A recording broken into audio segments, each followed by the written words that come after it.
کیا آپ تصور کر سکتے ہیں کہ کربلا کے خونی مارکے کے بعد اہل بیت رسول صلی اللہ علیہ وسلم کے وہ عظیم امام جنہیں دنیا فقہ جعفریہ کا بانی مانتی ہے، وہ فخر کے ساتھ ایک ایسی شخصیت کا نام لے کر کہیں کہ انہوں نے مجھے 2 مرتبہ جنا ہے، جس شخصیت کے بارے میں آج کچھ لوگ نازیبا زبان استعمال کرتے ہیں۔ جی ہاں، یہ کوئی جذباتی کہانی نہیں بلکہ وہ تاریخی سچ ہے جو مستند شیعہ کتب میں درج ہے۔ آج ہم کسی سنی کتاب کا نہیں بلکہ ان سکینز کا سہارا لیں گے جو یہ ثابت کریں گے کہ حضرت جعفر صادق رحمت اللہ علیہ کی رگوں میں سیدنا ابو بکر صدیق رضی اللہ تعالیٰ عنہ کا خون دوڑ رہا تھا۔ ویڈیو کو آخر تک دیکھیے گا کیونکہ آج بہت سے خود ساختہ نظریات کا علمی جنازہ نکلنے والا ہے۔ اعوذ باللہ من الشیطان الرجیم، بسم اللہ الرحمن الرحیم۔ السلام علیکم دوستوں، میرا نام سید خرم سلیم جعفری ہے۔ اپنی پچھلی ویڈیوز میں آپ نے کربلا کے بعد کے رشتوں کی حقیقت کو پہچانا۔ آج ہم تاریخ کا وہ صفحہ کھولیں گے جو دشمنی کے بیانیے کو جڑ سے اکھاڑ پھینکے گا۔ ہم بات کریں گے حضرت جعفر صادق رحمت اللہ علیہ کی اور دیکھیں گے کہ ان کا حضرت ابو بکر صدیق رضی اللہ تعالی عنہ سے کیا گہرا رشتہ تھا۔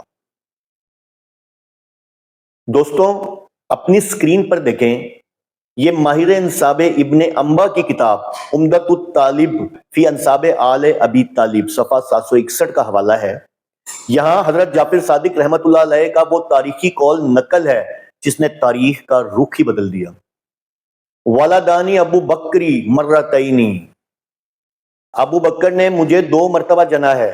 ذرا غور کریں، ایک طرف آج کے کچھ لوگ ہیں اور دوسری طرف اہل بیت کے وہ امام جو اپنی ولادت کو حضرت ابو بکر صدیق رضی اللہ تعالی عنہ کی طرف منسوب کر کے خوشی کا اظہار کر رہے ہیں۔ اب سوال یہ ہے کہ 2 مرتبہ کیوں؟ اس کا جواب بھی آپ کی مستند کتاب سے دینے جا رہا ہوں۔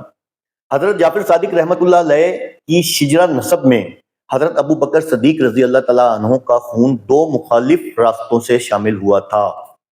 پہلے ہم دیکھتے ہیں والدہ کی طرف سے۔ حضرت جعفر صادق رحمت اللہ علیہ کی والدہ محترمہ ام فروہ تھی۔ شیخ مفید اپنی کتاب الارشاد جلد 2 صفحہ 179 میں لکھتے ہیں، وَقَانَتْ أُمُّهُ أُمَّ فَرْوَةَ بِنْتَ الْقَاسِمِ بن محمد بن ابی بکر۔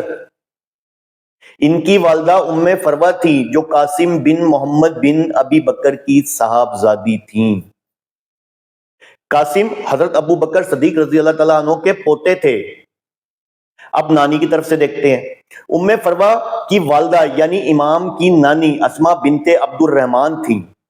وَأُمُّهَا اسماء بنت عبد الرحمن بن ابی بکر، اور ان کی والدہ اسماء بنت عبد الرحمن بن ابی بکر تھیں۔ عبد الرحمن بھی حضرت ابو بکر صدیق رضی اللہ تعالیٰ عنہ کے صاحبزادے تھے۔ یوں حضرت جعفر صادق رحمت اللہ علیہ کی والدہ اور نانی دونوں طرف سے ان کا سلسلہ نسب سیدنا ابو بکر صدیق رضی اللہ تعالیٰ عنہ سے ملتا ہے۔ صرف یہی نہیں بلکہ شیعہ مذہب کی سب سے بڑی کتاب مستند کتاب بحر الانوار جلد 47 صفحہ 3 میں علامہ مجلسی بھی امام کا یہ قول نقل کرتے ہیں، ان ابی عبداللہ علیہ السلام قال ولدانی ابو بکری مرتینی، یعنی یہ حقیقت اتنی واضح ہے کہ تمام بڑے شیعہ علماء اس پر متفق ہیں۔ دوستو، یہاں ایک اور غلط فہمی کا ازالہ کرنا بھی بہت ضروری ہے۔ کچھ لوگ سمجھتے ہیں کہ شاید میں یہ سب کہہ کر کسی مخصوص شخصیت کا دفاع کر رہا ہوں۔ یاد رکھیے، میں یہاں کسی کو ڈیفینڈ کرنے نہیں بلکہ ان رشتوں کی زنجیر کو دکھانے آیا ہوں جسے تاریخ نے بھلا دیا ہے۔ ہمیں بتایا گیا کہ بنو امیہ اور بنو ہاشم نسلوں سے ایک دوسرے کے خون کے پیاسے تھے۔ میں نے اپنی پچھلی ویڈیوز میں آپ کو انہی معتبر کتابوں کے سکینز کے ساتھ یہ ثابت کیا تھا کہ یہ رشتہ داریاں کتنی گہری تھیں۔ میں نے دکھایا تھا کہ کس طرح بنو امیہ اور بنو ہاشم کے درمیان شادیاں موجود تھیں، یہاں تک کہ یزید کا رشتہ بھی حضرت علی رضی اللہ تعالیٰ عنہ کے خاندان سے جڑا ہوا تھا۔ وہ حضرت زینب رضی اللہ تعالیٰ عنہ کا داماد اور حضرت حسین رضی اللہ تعالیٰ عنہ کا سالہ لگتا تھا۔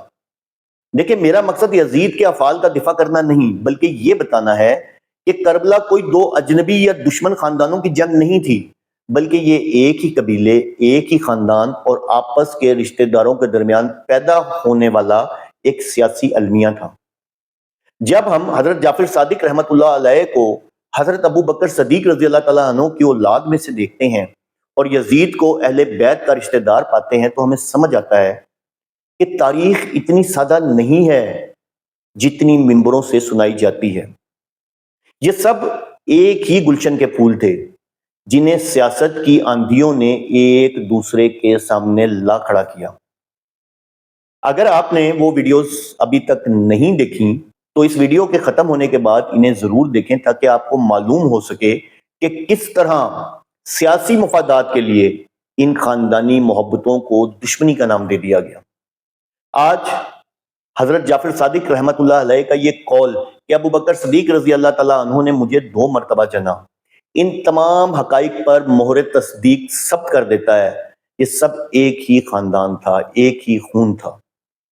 اگلی ویڈیو میں ان معاملات کو، ان رشتہ داریوں کو مزید تفصیل سے دیکھیں گے۔ تب تک کے لیے اجازت دیجیے۔ اللہ حافظ۔